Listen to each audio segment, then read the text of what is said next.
Que Dieu soit béni. Et voilà, le pasteur vient d'arriver. J'ai l'appelé en bout de route, il apparaît sonné, mais il ne marchait pas. Il vient de Montmafoula. Vous comprenez qu'avec les embouteillages avec et d'ailleurs qu'il soit là avant que j'annonce le sujet de ce matin. Amen, amen. C'est notre pasteur Madilou Patience. Il est notre pasteur de notre extension de Kenge, là-bas on est Kenge. C'est lui qui est l'ange de cette église, c'est lui qui le dirige. Et il est aussi chef de district, si je ne m'abuse pas. Dieu est membre secrétaire. Voilà, il est secrétaire provincial, donc au niveau de Matakaka. Il est secrétaire provincial. Il est marié à une seule épouse. Ce n'est pas la première fois pour lui d'être dans ces lieux. Et dans un autre, quand il vient, il ne cesse de nous bénir. Et quand le pasteur avance, on acclame le Seigneur.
Est-ce que vous pouvez recevoir les salutations de la bonne Kenge? Que Dieu soit béni. Et là, à la bonne Kenge, il y a quelqu'un particulièrement qui aime cette assemblée, qui aime le couple pastoral, c'est mon épouse. Chaque fois quand je suis acquis, il me demande, est-ce que tu as vu le pasteur? Nous sommes très attachés à vous, à la famille du pasteur, parce que c'est notre famille. Amen. Et ce matin, j'ai une très bonne nouvelle à partager avec vous. Nous sommes dans le livre de Luc, Luc chapitre 19. J'ai partagé cet enseignement le vendredi à l'évangile du salut. Et le Seigneur m'a mis à cœur de l'apporter encore ce matin, ici, parce qu'il y a quelqu'un qui a besoin réellement de cela. Luc chapitre 19, le verset 1er au verset 9. J'ai lu au nom de Jésus. Jésus entra dans la ville de Jéricho et la traversa. Or, il y avait là un homme nommé Zachée. Il était chef des collecteurs d'impôts et riche. Il cherchait à voir qui était Jésus, mais il ne pouvait pas à cause de la foule, car il était petit. Alors il courut en avant et grimpa sur un sycomore pour voir Jésus qui devait passer par là. Lorsque Jésus fut parvenu à cet endroit, il leva les yeux et l'interpella. Zachée, dépêche-toi de descendre, car c'est sur toi que je dois aller loger aujourd'hui. Zachée se dépêcha de descendre et reçut Jésus avec joie. Quand les gens virent cela, il y eut un murmure et d'indignation. Ils disaient, voilà qui s'en va loger chez ces pécheurs. Mais Zachée se présenta devant le Seigneur et lui dit, Seigneur, je donne la moitié de mes biens aux pauvres. Et si j'ai pris trop d'argent à quelqu'un, je lui rends 4 fois plus. Jésus lui dit alors, aujourd'hui, le salut est entré dans cette maison, parce que cet homme est lui aussi un fils d'Abraham, car le Fils de l'homme est venu chercher et sauver ce qui était perdu. Parole du Seigneur. Éternel Dieu, nous bénissons cette parole que nous voulons partager ce matin. Seigneur, le messager n'est pas plus grand que le message. Mais lorsque tu élèves le messager à l'auteur de son message, c'est alors qu'il devient un canal de bénédiction. Bénis ton peuple. Laisse que nous soyons un canal pour l'édification. Au nom de Jésus. Amen. Que le nom du Seigneur soit béni. L'histoire des Zachée, c'est l'un des récits de la Bible que nous connaissons. Pour ceux qui sont passés à l'école du dimanche, nous avons déjà étudié cela et on nous a montré beaucoup de choses autour de cette histoire. Et il y a quelque chose que le Seigneur veut nous enseigner ce matin, que j'ai pu tirer de cet homme, Zachée. Vous devez savoir que le Seigneur Jésus, comme le dit déjà la conclusion au verset 9, qu'il est venu chercher ce qui était perdu. Chaque jour, chaque matin, le Seigneur donne une opportunité à quelqu'un afin de bénéficier de ses grâces.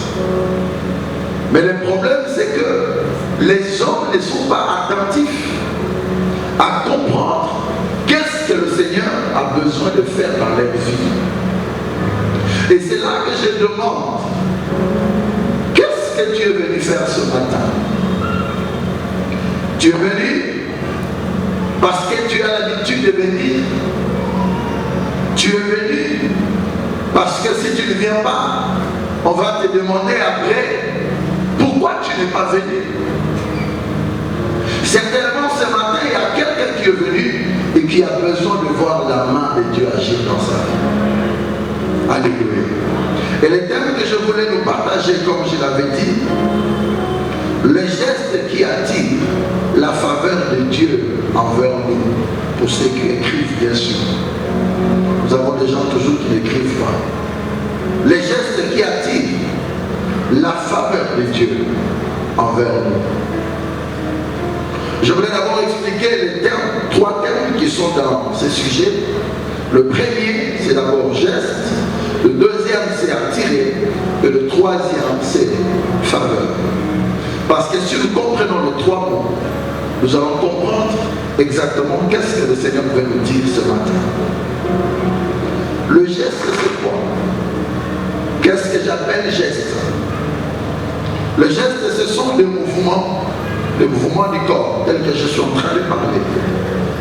Je suis en train de faire des gestes, n'est-ce pas? Mais au-delà de ce que le geste soit un mouvement, c'est également une action, un acte. Lorsque je pose une action, lorsque je pose un acte, c'est aussi également un geste. Et c'est à ces titres-là d'acte et d'action que j'utilise le mot geste. Est-ce qu'on se comprend? Le deuxième mot, c'est attirer. Attirer veut dire faire venir à soi une action matérielle, faire venir. C'est-à-dire que la chose n'est pas près de toi, mais toi tu l'as fait venir. Tu l'attires. Et en d'autres mots, on peut dire inciter, inviter la chose. Dans ce monde dans lequel nous sommes, vous savez que tout ce qui existe, Dieu les a créés pour nous, n'est-ce pas? Qui croit à cela? Mais il y a des choses qui ne viendront vers toi que si toi tu les attires. Je venais ce matin, j'étais obligé de prendre une moto. Mais tous les motards ne se sont pas arrêtés. Mais il y a des motards que moi j'ai attirés vers moi. Qu'est-ce que j'ai fait? Il fallait faire un geste. Je les ai stoppés. Et parce que j'ai fait un geste, donc ils étaient obligés de s'arrêter parce que mon message leur dit que cet homme a besoin de votre service. Et auprès du Seigneur, ça agit également comme ça. Il y a des choses dans votre vie, Dieu a besoin de le voir, que vous en avez besoin. Dieu a besoin de sentir auprès de vous que vous désirez cette chose-là. Dieu a besoin de comprendre qu'il a créé ces choses pour tout le monde, c'est bien. Mais est-ce que vous en avez besoin? Amen. C'est ça, attirer. Faire venir à soi par une action. Et le troisième mot, c'est le mot faveur. C'est quoi le faveur? Les faveurs sont des dispositions accordées à quelqu'un. Quelque chose que l'on accorde à quelqu'un. Le mot faveur, nous l'utilisons le plus souvent dans notre vie. Dans notre langage de tout le temps. Je t'ai accordé une faveur. C'est-à-dire que la chose que vous avez accordée à la personne, en réalité, il ne la mérite pas. Mais vous-même, par votre grâce, par votre bonne volonté, vous faites cette action à la personne. Mais lui ne le mérite pas. Et qu'est-ce que l'on peut accorder à quelqu'un? On peut accorder à quelqu'un une considération. Et c'est ce que Jésus a fait auprès de Jésus, de Zachée. Zachée était un homme qui était déconsidéré dans la vie de Jéricho. Je vais revenir sur le texte. Il était déconsidéré. Il était un homme que tout le monde traitait de pécheur parce qu'il était collecteur d'impôts. Il était chef des collecteurs d'impôts. Or, les collecteurs d'impôts, les Juifs ne les aimaient pas. On les traitait, ils étaient des collabos des Romains. Mais lorsque Jésus entre dans la ville, il va donner une considération à cet homme. Et je prie que ce matin, que le Seigneur donne une considération à quelqu'un. Et qu'est-ce que l'on peut accorder à quelqu'un? On peut accorder de l'importance sociale à quelqu'un qui ne méritait pas de l'importance. La société dans laquelle nous vivons nous traite de plusieurs manières. Et si tout dépendait de la manière dont la société nous traite, il y a des personnes parmi nous ce matin qui ne lèveraient pas leur tête. Mais heureusement qu'il y a Jésus, qui ne nous traite pas comme le monde nous traite, qui nous considère différemment des autres. Alléluia. Ce sont des dispositions à accorder la protection à quelqu'un, à accorder son appui à quelqu'un, à accorder sa préférence à quelqu'un. Voilà les trois mots qui composent notre sujet. Et je vais revenir de temps à autre pour qu'on avance. Alléluia. Le texte de Luc chapitre 19, le verset 1er au verset 9, parle d'un homme. Cet homme s'appelle Zachée. Et je ne saurais pas avancer si je ne parle pas d'abord de cet homme. Qui il était? Parce que généralement, nous comprenons que c'est facile. Beaucoup de gens pensent que Zachée était un simple homme, que Zachée était un homme vulgaire. Non. Le verset D nous dit qui il était. La Bible dit, oh, il y avait un homme nommé Zachée. Il était chef des collecteurs de d'impôts. Dans la version Louis II, on dit chef de publicain.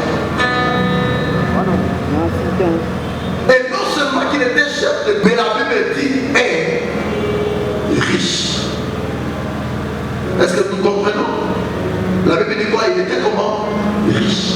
Montonabozui. Montonabon. Ça dit qu'elle s'achète dans la ville de Jéricho. Tout le monde connaissait sa maison. Tout le monde connaissait son adresse. On peut ignorer un pauvre, mais on ne peut pas ignorer un riche. Un riche, même quand il est, je ne sais pas, il a quelle forme physique, tout le monde va le connaître. Et Zaché était ce genre de personne. Un homme riche, un notable de la ville, un homme influent dans la ville de Jéricho. Il était un grand dignitaire. Lorsque tous les anciens de la ville pouvaient se réunir, les frères Zaché étaient là. Parce qu'il était riche. Je voulais demander ce matin, il y a quelqu'un qui n'aime pas la richesse. Il y a quelqu'un ce matin dans cette assemblée qui n'aime pas la richesse. Bon, même nous, les serviteurs, peut-être qu'ils sont trop spirituels. Y a-t-il quelqu'un qui n'aime pas la richesse? Bon, est-ce qu'il y a quelqu'un qui aime la richesse? Moi, je suis le premier. En tout cas, ce n'est pas un péché. Alléluia. Ce n'est pas un péché. Mais cette richesse, malgré le mot, mais en fait, nous sommes en train de la chercher. Nous ne l'avons pas encore en réalité. Il y en a laissé là, nous avons une richesse seulement spirituelle. Mais Zaché, lui, en avait. Il était riche. Il avait des serviteurs. Il pouvait faire tout ce qui bon lui semblait. Mais écoutez, un matin, il apprend que Jésus venait dans sa vie. Alléluia. Jésus entrait dans sa vie. Alors Zaché s'est dit, il avait besoin seulement de voir qui était Jésus. Parce que la Bible dit que la renommée du Christ agrandissait tellement qu'il y a des gens qui cherchaient à le voir. Il y a des gens qui se disaient que c'était un homme grand, un homme puissant. Mais il y a des gens, quand ils le voyaient, ils disaient, mais comment? Alors les frères Zaché a voulu voir Jésus. Mais la Bible dit qu'il était courbétail. Ça aussi, c'est un problème. C'est aussi pour dire que la richesse ne peut pas tout donner. Alléluia. Bien-aimé dans le Seigneur, ma Bible dit qu'il voulait voir Jésus. Mais qu'est-ce qu'il fait pour voir Jésus? Il s'est dit, je dois trouver une solution. Imaginez-vous qu'un riche, s'il a besoin de voir un homme dans sa vie, qu'est-ce qu'il doit faire? Qui cherche qui? En réalité, si Zaché était un Congolais, il a seulement demandé au protocole de Jésus, quand il va finir tout ce qu'il est en train de faire la journée, demandez-lui que j'ai besoin de lui qui vient et qui peut refuser. Qui ce matin peut refuser si le président de la République lui disait que le soir, quand il va finir de prier, passe chez moi à la maison? Si tu es là, je suis prêt à dire Amen. Ce sont les occasions que nous cherchons, n'est-ce pas? Mais écoutez, Zaché a trouvé une manière banale, une manière peu commune. Malgré sa richesse, malgré son influence, malgré ce qu'il était, la Bible dit qu'il est sorti de chez lui, il est allé sur la route, il a compris que Jésus passait par ici, et il est monté sur un arbre. Il monte sur un sycomore. Imaginez-vous dans votre quartier, un papa riche que vous n'avez toujours pas l'habitude de voir, un matin vous le trouvez au-dessus des arbres. Vous avez une idée de ce qui passait là ce matin quand il voyait ses papas là sur les arbres? Il y a des gens qui pouvaient dire Motuna est comme que ça la chose bien été. Tout le monde a bien des arabes, il y a qui? Il était là. Combien de temps il a fait? Je ne sais pas. Mais la Bible dit qu'il est venu avant parce qu'il savait que Jésus passerait par là. Ça veut dire que le mouvement, les deux actions n'étaient pas simultanées. Il a fait des bonnes minutes au-dessus de cet arbre-là. Peu importe ce que les gens lui disaient. Mais l'essentiel, c'était pour lui de voir Jésus. Parce qu'il était sûr que Jésus passerait par là. Je voudrais dire à quelqu'un ce matin, ce que tu cherches auprès du Seigneur, peu importe le combat, les injustices que tu suis, ne laisse jamais. Ne laisse jamais. Il y a des gens qui viennent peut-être à l'assemblée en train de pleurer. Tu n'as pas mangé. Tu es en train de vivre dans l'injustice parce que tu sers le Seigneur. À un moment, tu as envie de laisser. Mais je te dis ce matin, ne laisse pas. Le Seigneur passera par là. Alléluia. Mais la Bible me dit, Jésus est venu. Jésus a passé plusieurs personnes sur la route, il ne s'est pas arrêté. Mais lorsqu'il arrive en bas du sycomore, il leva les yeux. Il a regardé et il a appelé descend. Aujourd'hui, je serai chez toi. Amen. Descends. Et Zachée est descendu. Bien aimé, il n'est pas facile à un riche de faire ce que Zachée a fait. Vous êtes d'accord avec moi? La richesse appelle l'orgueil.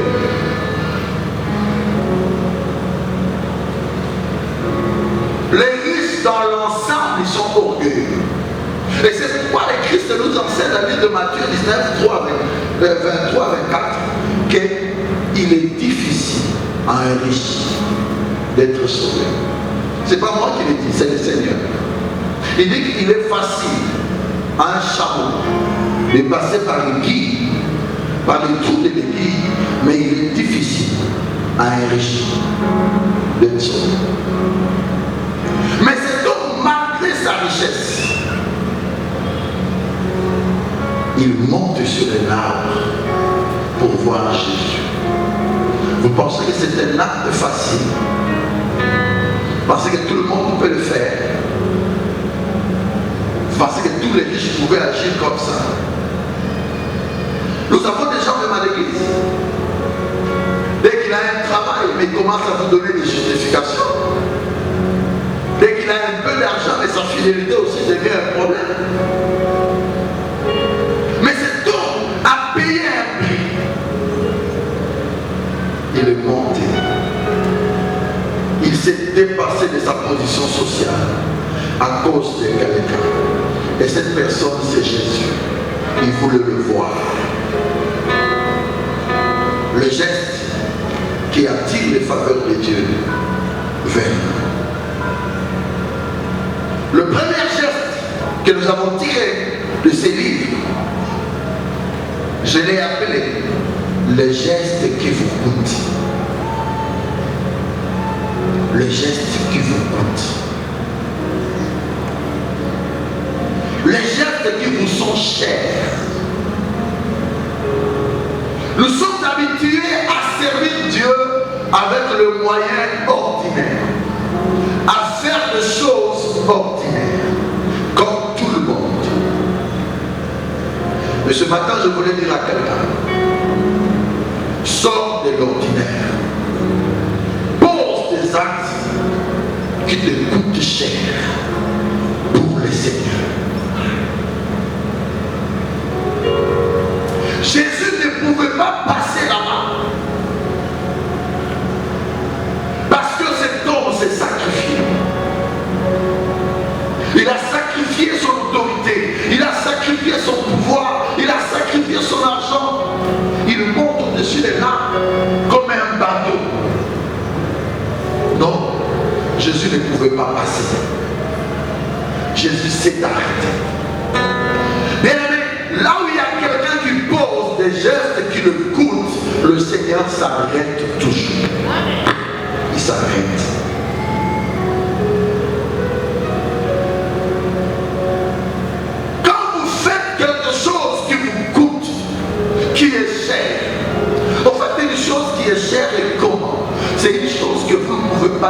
normalement faire, mais que vous faites à cause de la personne qui est devant vous.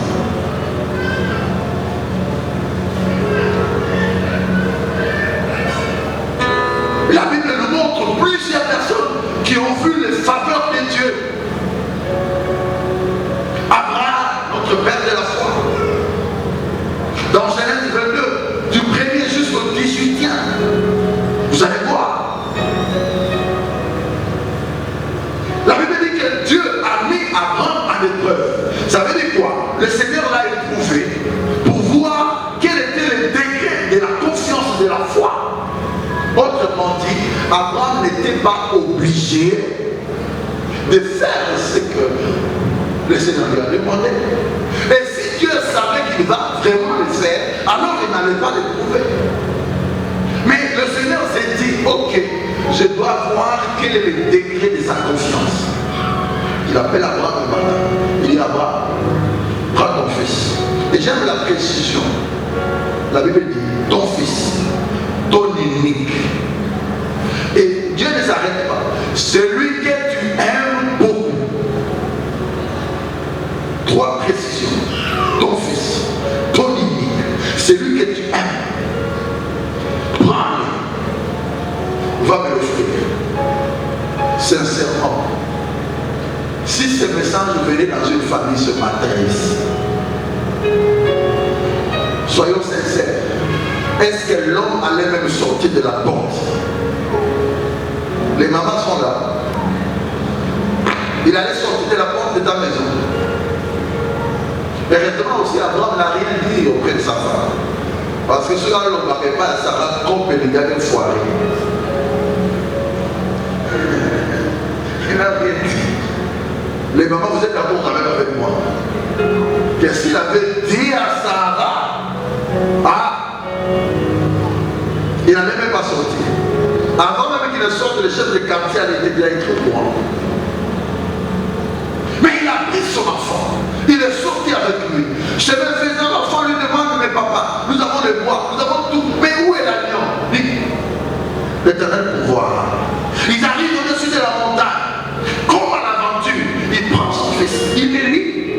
Et il prend également les couteaux. Il le lève. Abraham ne joue pas. Alléluia. Abraham ne joue pas. Abraham n'est pas en train d'essayer. Il est en train de poser un acte. Il lève sa machette. Il veut descendre. Même le ciel est descendu brusquement. Parce que même nous avons parlé de ceux qui l'ont dit qui est. Abraham, arrête. Laisse. Écoutez ce que le Seigneur dit. Parce que tu n'as pas refusé de faire cela. Vous comprenez? Dieu ne répond pas à l'homme seulement, mais il répond par rapport au geste. Parce que tu n'as pas refusé de faire cela, je te bénirai. Zama Fououami. Alléluia. Dieu s'est ouvert. Il a dit des choses qu'il ne pouvait pas dire à Abraham si celui-ci n'a pas posé ses gestes. Il y a des gestes qui vous font monter à des degrés, frère. Même dans la vie de tous les jours, on ne dit pas à tout le monde n'importe quoi. Il faut que tu prouves que tu es capable de monter à l'autre degré. Qu'est-ce que tu es capable de faire pour ta maison? Qu'est-ce que tu es capable de faire? Abraham a posé un geste. Et Dieu dit, je te bénirai. Je ferai de toi une grande nation. Toutes les nations seront bénies par toi. Il reprend encore avec force de promesse. Dans 2 Samuel 24, le verset 22 au verset 25, le roi David a reçu la prophétie d'offrir à Dieu un sacrifice. Et le roi s'est rendu au lieu où il devait offrir. Il arrive, l'un de ses serviteurs, bien sûr. Il dit, ô roi, tout ce dont tu as besoin, j'en ai. Les brebis, il y en a. Le bois, il y en a. je te les donne gratuitement. Si croire était facile, beaucoup de frères n'allaient pas fuir la foi. C'est un sacrifice. Croire. C'est un prix à payer. Vous ne pouvez pas suivre Jésus si vous n'êtes pas capable de croire. Oh, croire là. Oh, tika biloko yo linga. La pétika boulard. Il y a un gens qui dit Jésus, viens même en 2027. Là, je vais encore voir si je peux encore. Quelqu'un peut dire Amen. Mais David dit, on lui donne tout ce dont il avait besoin. Mais il dit à cet homme, jamais je n'offrirai à l'Éternel un sacrifice qui ne me coûte pas. David, qu'est-ce que tu veux? Il veut lui-même dépenser. Et pour lui, il ne veut pas que quelqu'un l'aide gratuitement. C'est bien ce que tu fais, mais mon sacrifice n'aura pas un sens. Ça doit me coûter. Je dois dépenser. Est-ce que quelqu'un comprend? Est-ce que ce que tu fais pour Dieu te coûte? Est-ce que ce que tu fais pour le Seigneur te coûte? Ou tu es en train de le faire comme tout le monde? Dans Philippiens 2, le verset 5 jusqu'au verset 8, on nous parle de Jésus. Vous savez que quand on parle de Jésus, généralement, nous sommes fixés par la croix. Gloire au Seigneur. C'est là que Christ a accompli sa mission. Mais le sacrifice de Christ n'a pas commencé à la croix seulement. Lisez, vous allez voir que Christ existait en forme de Dieu. Il était égal à Dieu. Il était assis sur le trône. Il avait l'adoration. Il avait tout ce dont il avait besoin. Même matin, on cherche quelqu'un à descendre sur la terre. Il a dit, Père, me voici. Il a quitté son trône. Il a quitté sa gloire.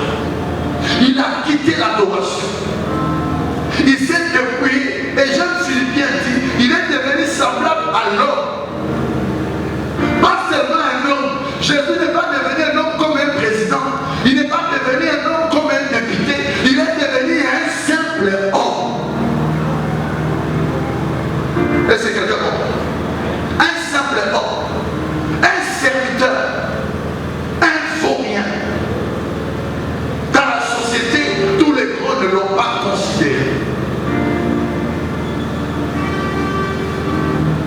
Mais celui-ci, regardez sa position initiale. Est-ce qu'on peut lire cela?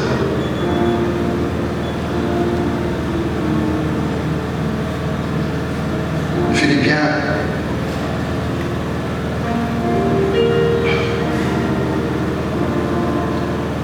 Je disais Philippiens chapitre 2. Quelqu'un trouve déjà?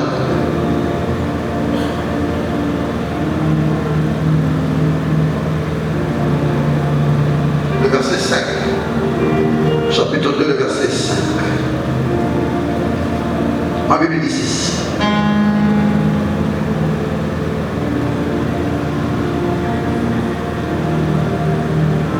Je lis avec la version Sémé. Tendez à vivre ainsi entre vous pas. C'est ce qui convient quand on est unis à Christ. Lui qui était des conditions divines, ne cherchant pas à profiter de l'égalité avec Dieu. Mais il s'est dépouillé lui-même. Il s'est dépouillé comment?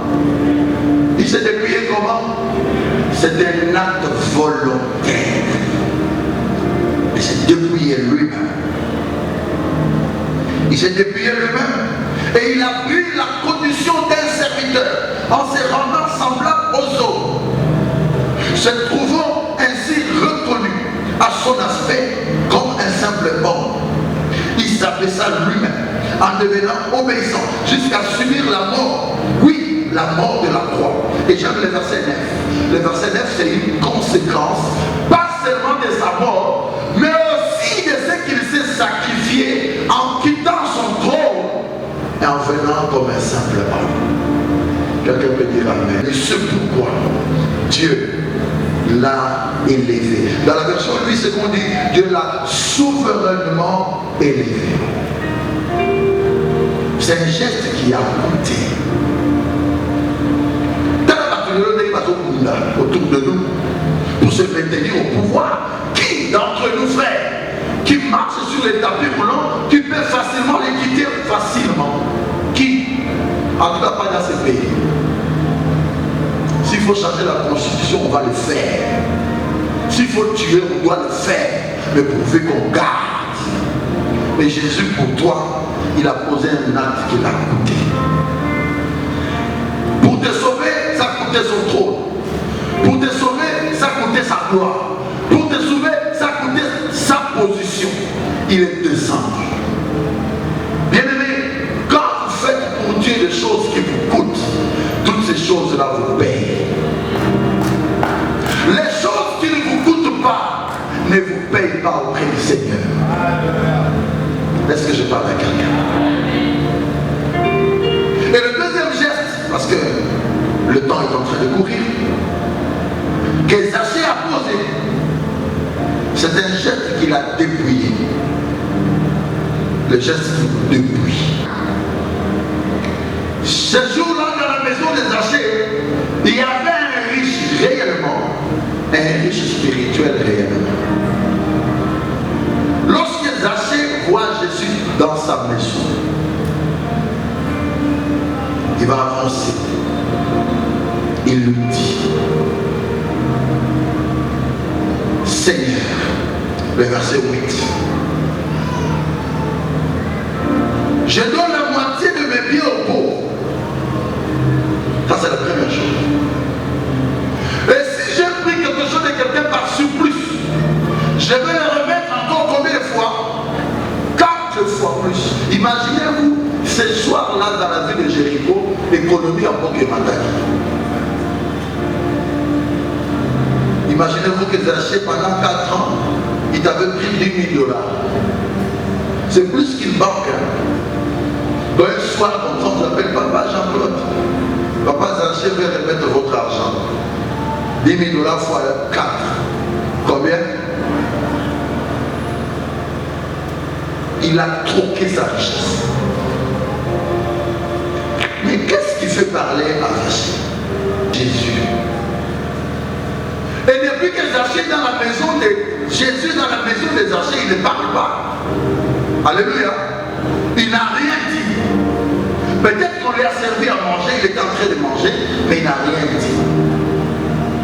Mais lorsque Zachée prend la parole, il dit que je donne aux pauvres ma richesse. Et tout ça à qui j'ai volé, je vais remettre 4 fois. Jésus a parlé. Qu'est-ce que Jésus dit? Aujourd'hui, alléluia, aujourd'hui, le salut est entré dans cette maison. Oh. Est-ce que depuis ce temps que Dieu est entré, le salut n'était pas là? Oui, le salut était là, mais il fallait que Zachée monte encore des décrets. Lorsqu'il monte dans le sycomore, Jésus vient dans sa maison.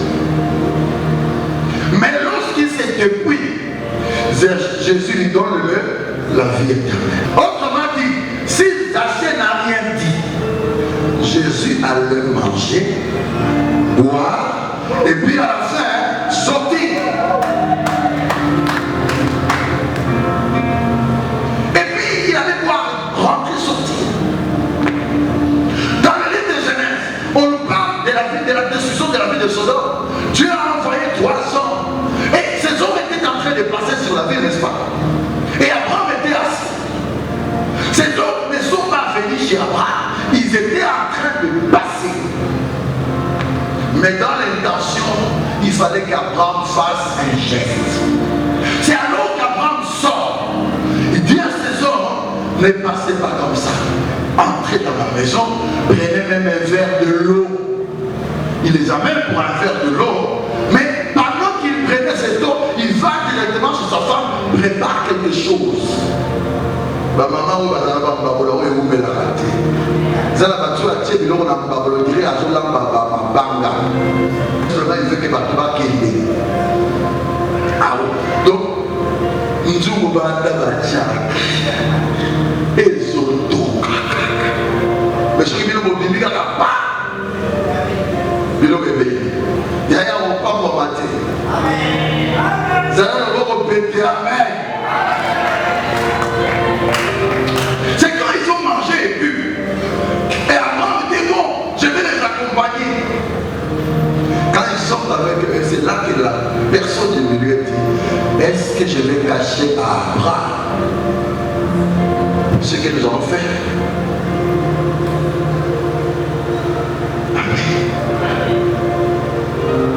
Posez des actes. Demandez au Saint-Esprit, qu'est-ce que je peux faire pour le Seigneur? Qu'est-ce qui peut attirer l'attention de mon Seigneur? Alléluia. Zaché s'est dépouillé de ce bien dans sa maison. Il a vendu sa richesse et il a repris la richesse spirituelle de Jésus. Combien de personnes dans nos églises ne se dépouillent jamais? Il est chrétien, il vient à l'église, mais il est un homme colérique. C'est un homme de haine. C'est un homme de jalousie. C'est un homme qui insulte. Il a l'insulte facile. Un homme du mal. Jésus est là, frère. Venir à l'église ne te sauvera pas. Mais il y a des choses que Jésus a besoin d'entendre venant de vous. Des choses du genre, Seigneur, je t'aime. Je te suivrai. Est-ce que tu as déjà dit cela à Jésus? Ou tu viens seulement à l'église? Une femme et son mari avaient un petit conflit. Et à chaque fois qu'ils avaient ces conflits-là, la femme rappelait à son mari, est-ce que vous voyez que la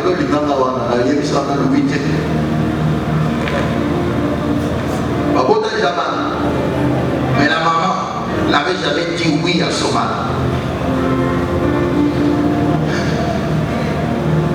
Alors quand ils ont un petit problème, la maman dit, ceux qui n'ont aucun, ils n'ont aucun. Pour la tika, ils n'ont pas aucun. C'est pourquoi même à l'église, nous insistons que tu dises oui. Il y a des gens qui sont à l'église, mais qui n'ont jamais dit oui à Jésus. Ils sont là, parce que tout le monde est là. Il est là, il sait, mais il n'a jamais témoigné à Jésus qu'il l'aime. Zaché a dit cela. La Bible dit, si vous confessez de votre bouche que Jésus-Christ est Seigneur, vous serez sauvé. Pas de la bouche du voisin. La Bible dit de votre bouche. Le Seigneur a besoin d'entendre dans ta bouche que tu l'aimes. Le Seigneur a besoin d'entendre dans ta bouche que tu le suivras. Est-ce que quelqu'un entend ce que je dis? Chaque degré de geste, il y a un degré de résultat. Je vais dire que non, écoutez, pasteur, je suis à l'église, ça fait plusieurs années, 5 ans, je suis en train de servir, mais il y a des choses que je ne vois pas. Oui, pendant 5 ans, le Seigneur t'a donné ce qu'il pouvait te donner. Mais si tu veux passer dans les 5 autres années, Dieu veut que tu poses des nouvelles actes. Alléluia. Qu'est-ce que tu es capable de faire pour le Seigneur? Tu es capable de faire? Quelle action que tu es capable de faire pour le Seigneur?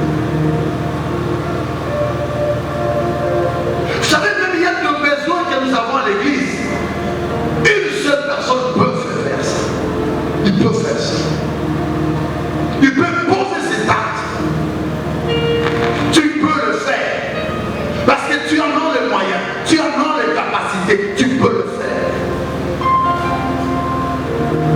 Mais seulement, c'est parce que ta confiance avec le Seigneur a tellement diminué. Et c'est les gens qui t'influencent. Mais écoutez, pendant que Zachée parlait à Jésus, dehors les gens murmuraient. Dehors les gens l'insultaient. Dehors, c'était un pécheur là où tu es allé dormir. C'était un imposteur. Mais cela n'a pas empêché Zachée à parler. Ta relation avec le Seigneur ne dépend pas de ce que les gens pensent de toi. Il y a des choses que les gens ne savent pas de ta relation avec Dieu. Il y a des gens qui te voient toujours dans ces temps quand tu étais encore dans le monde. Mais ils ne savent pas que depuis un temps, tu parles avec le Seigneur le Très-Haut. Et cela n'a pas arrêté Zachée de parler. Les gens criaient, les gens murmuraient, mais j'en ai marre. J'ai une occasion devant moi que je ne l'aurai pas tous les jours. Je dois changer ma richesse. Pour se dépouiller, il faut laisser la chose que vous aimez beaucoup. Or, l'argent, c'était ça la référence des achats. On ne peut pas donner autre chose. Alors, on a qui dit à vous savez, même quand nous venons près du Seigneur, généralement, nos pères travaillent souvent en sous-moi niqué. Quand même nous prions à l'église du Seigneur, à ce qu'on est pour le bien à Silikaki. Bon, on trouve que ça bon. Même si on a moi, on a créé pour Wana. Mais dans la moment bien. Mais mon père a pas là tu gardes. Mon père a pas escroquer. Là tu gardes. Dépouillons-nous des choses qui nous sont chères, des choses qui nous coûtent. C'est de cela que le Seigneur nous attend. Ce n'est pas des choses qui ne nous coûtent pas.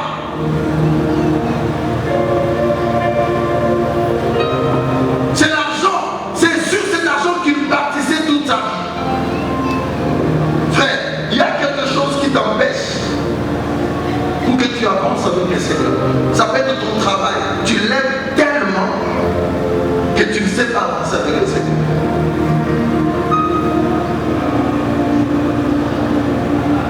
Est-ce que Christ nous refuse de travailler? Non. Mais les problèmes, le rapport des forces. Où se trouve ta confiance? Où se trouve ton espérance? C'est en Jésus ou sur le travail? Le Seigneur te dit, pour ces gestes et depuis. Quand il a dit, Seigneur, ma richesse, je la donne aux pauvres. Aujourd'hui, le salut est entré dans cette maison. Il y a des gestes que Dieu attend de toi pour que tu voies ses faveurs.